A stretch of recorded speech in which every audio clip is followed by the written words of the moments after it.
Sobat Investor, balik lagi sama kita di podcast Faburi IC Features. Bersama kita sudah hadir Pak Haji. Halo, Sobat Investor, halo Mbak Ika.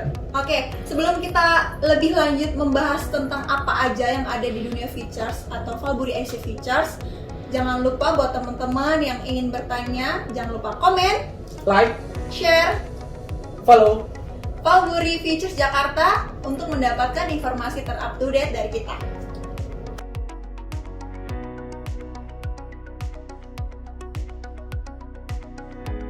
Oke, kali ini kita akan bahas kelanjutan dari minggu lalu ya, tentang produk dari Faburi IC Features.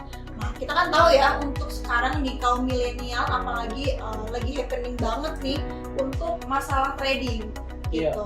Ada saham, Bitcoin. Nah, ada satu lagi nih di Faburi IC Features untuk produknya itu macam-macam pastinya. Kenapa sih Pak kita harus pilih, atau apa sih kelebihan dari produk Faburi IC Features sendiri? Oke Kak, jadi kemarin minggu lalu ya, part yang lalu kita udah bahas Faburi itu apa, terus kemudian mekanisme tradingnya futures itu seperti apa. Nah, bicara soal investasi trading, kayak yang tadi Kak ngomong kan banyak banget nih jenis macam-macam trading investment ya unsurnya, kayak trading saham pasar modal, terus kemudian Bitcoin, mungkin ada juga kripto. Nah, di sini Faburi Features kan juga salah satu broker yang memang menyediakan instrumen jasanya itu di instrumen trading, tapi marketnya futures. Nah, kalau kita bicara futures market itu instrumennya banyak. Pertama yang perlu kita ambil poinnya, instrumen futures market itu adalah pergerakan nilai dari pasar kapital yang memang diambil dari unsur-unsur finansial di dunia. Jadi kan kalau kita bicara produknya nanti juga ada banyak ya, ada 3 produk inti nih di futures. Jadi ada forex trading, terus indeks saham trading, sama komoditas. Nah, perbedaannya, atau mungkin kalau kita bisa bilang kenapa harus futures trading. Tadi sebelumnya saya sebut bahwa instrumen futures market itu adalah instrumen finansial dunia yang memang pergerakan nilainya itu diambil dari unsur-unsur real, unsur-unsur keuangan dunia. Jadi mungkin kalau kita bisa bicara, terutama sih kalau banyak yang membandingkan atau yang mungkin sekarang lagi happening nih trading single currency kayak kripto atau Bitcoin gitu kan. Mekanismenya di unsur itu juga mekanisme trading. Platform yang dipergunakan juga memang ada platform atau aplikasinya untuk orang-orang bisa masuk ke pasarnya untuk bertransaksi. Tapi kita perlu tahu yang namanya kripto atau Bitcoin atau single currency itu kan unsur yang memang banyak orang melihat masih abu-abu.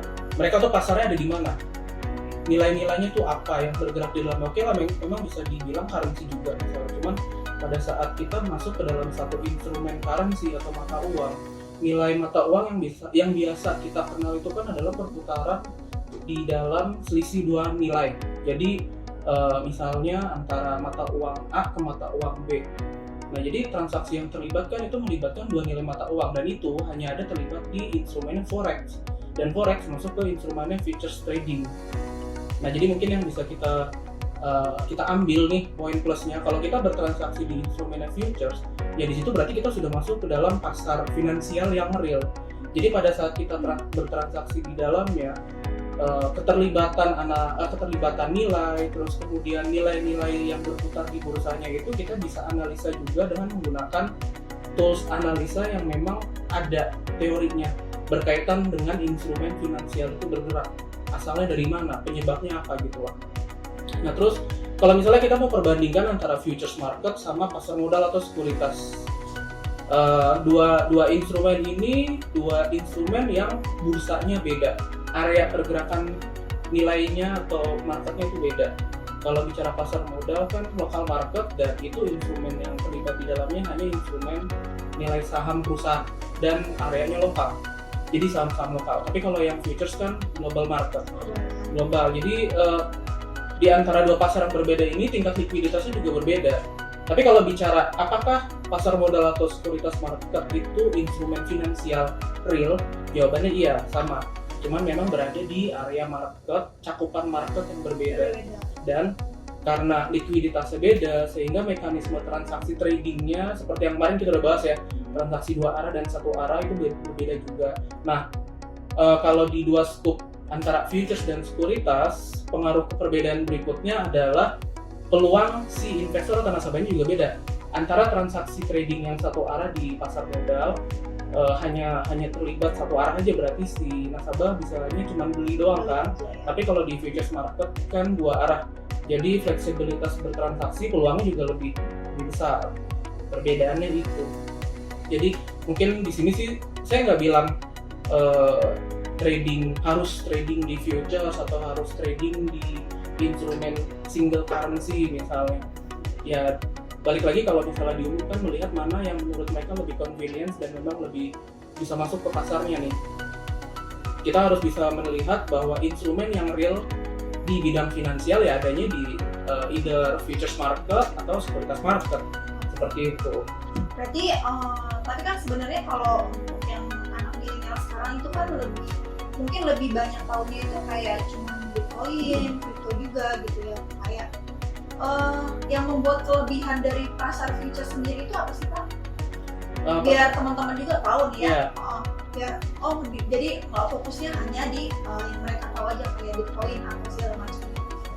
Ya jadi mungkin kecenderungan buat orang-orang sekarang ya, anak-anak sekarang misalnya mereka lebih banyak kecenderungannya memang awalnya bertransaksi trading untuk belajar berinvestasi. Saya mungkin bisa bilang kecenderungan mereka yang memilih misalnya bertransaksi di single currency account.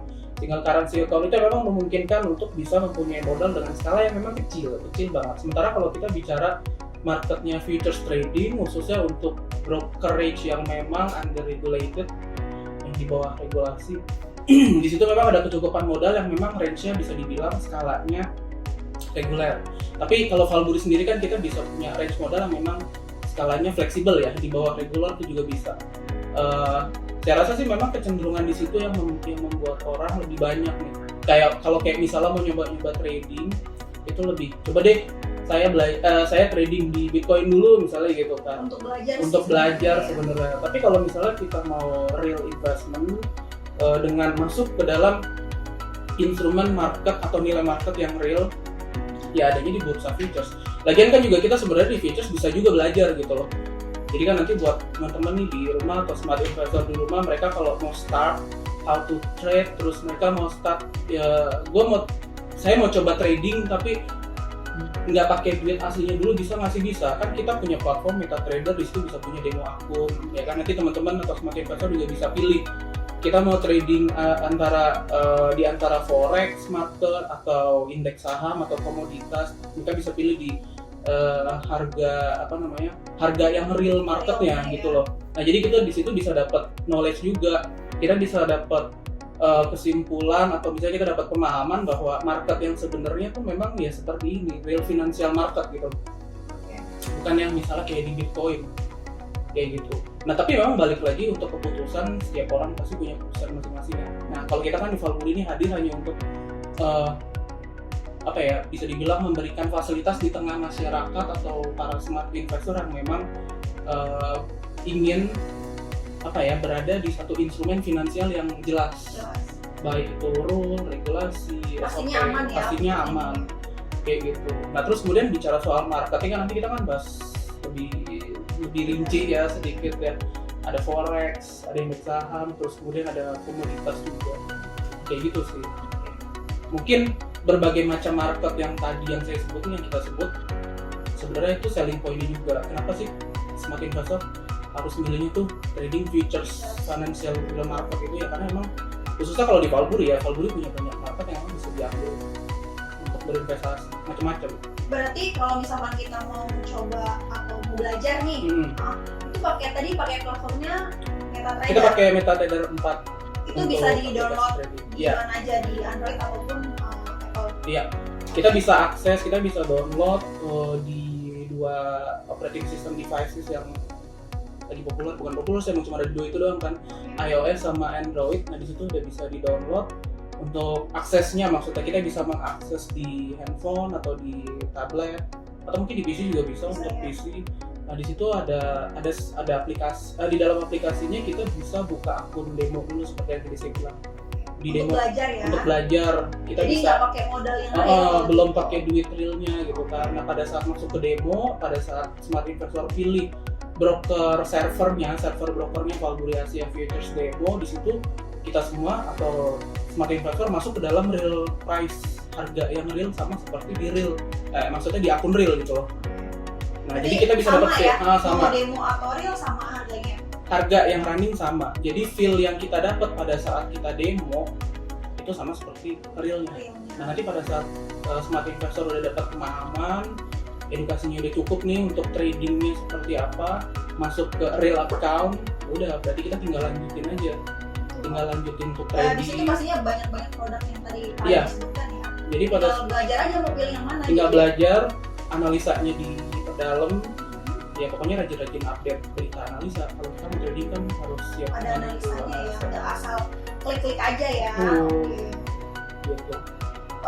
Jadi kan tadi udah bahas untuk produknya, terus kita mau belajar demonya di mana itu pakai platform iya. yang Pintuton gitu. Mungkin saya breakdown dulu sedikit nih. Oke. Sekilas knowledge produknya aja ya. Tadi kan kalau di futures kita ada 3 market inti. Ada forex, ada komoditas, ada indeks saham. Mungkin kalau saya bisa mengkerucutkan, karena Valbury Futures sendiri punya tiga market futures inti tadi ya, bisa dipilih nih sama smart investor atau sama nasabahnya untuk trading. Kalau saya bisa bilang market yang paling apa istilahnya ya, yang paling favorit trading, yang paling banyak dipilih itu market komoditas emas. Jadi kita bisa bertransaksi trading nilai harga komoditas emas dunia gitu. Nah, untuk instrumen gold market ini yang kita transaksikan itu berarti adalah nilai harga emas dunia yang menjadi acuan nilai harga fisiknya di bursanya tuh. Jadi kita bisa memanfaatkan fluktuasi nilai harga emas yang notabene kita tahu kalau kita ngomongin emas kan berarti di situ mindsetnya ya investasi. Nilai harga emas itu selalu punya peluang yang memang cukup baik untuk diinvestasikan. Kecenderungannya kalau secara jangka panjang kan emas fisik naik terus kan. Iya. Nah itu tuh kita bisa mengambil manfaat juga tuh secara jangka pendek melalui instrumen trading di futures. Nah terus kemudian ada lagi marketnya forex. Trading forex berarti berkaitan dengan instrumennya mata uang. Nah ini yang selalu diperbandingkan, ini yang selalu di-compare forex trading dengan single currency dan ini ada namanya lah itu Bitcoin atau apa. Nah forex trading ini adalah instrumen financial trading yang memang diambil dari real financial market ya, karena mengambil selisih nilai mata uang. Nilai tukar mata uang dunia diambil untuk bisa dimanfaatkan selisihnya dalam transaksi trading di sistemnya futures trading, berarti yang dua arah juga ya. Dan memang untuk pemilihan currency-nya, mata uang yang terlibatnya memang tidak banyak. Artinya di forex trading itu hanya mengambil 8 mata uang inti dunia yang bisa dipilih. Tidak semuanya ya. Iya, jadi kalau kita bicara mata uang, setiap negara di seluruh dunia ini punya mata uang gitu kan.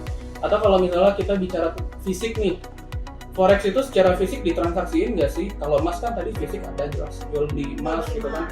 Kalau forex juga ada secara fisiknya. Kalau misalnya Mbak Ika misalnya ke luar negeri, ke money changer dulu kan, nuker duit fisik, kan, ya. itu secara gitu di falas. Nah forex bahasa Indonesia kan falas. Secara langsung itu berarti Mbak Ika melakukan transaksi forex jual beli mata uang. Tapi kalau misalnya kita transaksi fisik, kita terlibat bawa duit fisiknya. Ya, Mbak Ika datang ke fisik dari IDR menukar ke SGD Singapura dollar. Ya berarti harus siap duit USD-nya. IDR-nya maksudnya gitu. Tapi kalau di trading balik lagi kan keterlibatan trading mekanisme itu tidak melibatkan fisik. Nanti ada jumlah kontrak transaksinya. Nah untuk mata uang inti dunia yang tadi disebut dengan the most liquid currency atau mata uang yang memang paling liquid. Jadi itu biasanya datang, bukan biasanya sih. Jadi memang 8 mata uang ini datang dari 8 negara maju.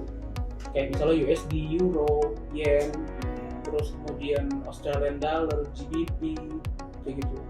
Berarti nggak semua mata uang. Tidak semua mata uang kalau di trading. Betul. Nah jadi setelah ada market atau pasar yang memang favorit trading tadi ya di forex sama gold trading, Valbury kan juga ada pasar untuk indeks saham. Di indeks saham itu sendiri kita juga punya pasar bursa saham yang memang lengkap untuk bisa ditransaksiin nilai harga saham indeksnya. Ya jadi kalau kita bicara nilai saham, memang di sini cakupannya juga sedikit agak lebih luas. Jadi yang selama ini kita kenal trading atau investasi saham kan orang lebih mengenal di pasar modal. bursa lokal ya, berarti pasar saham Indonesia misalnya. Nah, perbedaan antara nilai saham yang ada di pasar modal atau sekuritas sama di indeks saham futures itu ada di letak perputaran nilainya. Memang unsur nilainya sama-sama nilai saham. Berarti kalau kita bicara saham itu adalah pergerakan nilai yang datang dari perkembangan instrumen bisnis atau usaha. Sama sih, unsur pergerakannya dari situ sumbernya. Tapi pada saat nilai harga saham itu sudah berkumpul di bursa saham di satu negara, itu dibagi atas dua ranah lagi. Jadi ada nilai saham individu perusahaannya yang kita kenal, nilai sahamnya itu yang bisa ditradingkan di pasar modal atau sekuritas trading. Nah, terus ada lagi nilai saham yang dikumpulkan dari saham-saham yang memang unggulan, saham blue chip. Nah, itu nilai saham unggulan itu yang sudah dikumpulkan jadilah satu kesatuan nilai namanya indeks saham. Nah, nilai indeks saham dari bursa saham negara tertentu ya, yang kualifikasinya bisa diambil untuk diperdagangkan sehingga bisa ditradingkan oleh investor dimanapun, itu jadi satu nilai yang bisa ditransaksikan di stock index futures atau saham index futures. Nah, Valburi sebagai broker futures, kita masuk ke pasar atau instrumen saham indeks di dua area, pasar US sama pasar Asia. Pasar Asianya itu terbagi atas 3 bursa saham di 3 negara Asia.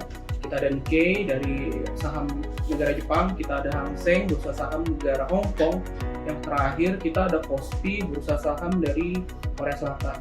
Nah, jadi smart investor itu juga bisa tuh mentransaksikan nilai-nilai saham global tadi dari bursa saham yang berasal dari negara-negara yang kualifikasinya memang bisa ditradingkan nilai saham indeksnya. Kemudian yang terakhir ada satu bursa, ada dua sih sebenarnya. Dua bursa komoditas terakhir ini memang bisa dibilang segmented, tapi bisa ditransaksikan di Valburi. Artinya kalau smart investor memang cukup mengenal instrumen komoditas silver dan minyak bumi, itu juga bisa menjadi pilihan para smart investor untuk bisa ditradingkan di sini. Jadi cukup lengkap kan ya marketnya. Kita bisa bertransaksi mulai dari pasar uang, pasar saham, sampai pasar komoditas. Oke. Kita kan udah bahas bermacam produk nih ya Pak Haji ya. Terus untuk platformnya apa yang kita mau pakai ketika kita mau daftar di Valburi SC Futures, pakai MetaTrader, nanti tinggal di search aja ya untuk di Valburi. Tinggal di search aja pada saat teman-teman smart investor udah download MetaTrader 4. Di situ create demo account, ada pilihannya, nanti terus di situ ada pilihan pilih server untuk brokernya apa. Nah, itu yang tadi saya bilang, pilih server brokernya Valburi Asia Futures untuk yang demo. Jadi kalau buat teman-teman smart investor yang baru pernah belajar mau demo, pilihnya server yang demo dulu dari Valburi Asia Futures. Soalnya memang kalau mau real harus ada proses. Iya, kalau real nanti ada proses lebih lanjut. Pastinya kita ke webnya Valburi untuk create untuk isi data diri calon kliennya. Tahapannya sih ada lebih panjang. Oke, mungkin udah cukup ya smart investor penjelasan dari kita. Nanti kita lanjut lagi di minggu depan untuk lebih lanjut apa lagi nih yang perlu kita bahas di pasar futures atau di Valburi SC Futures. Dan sampai jumpa di Valburi Podcast selanjutnya. See you. Bye.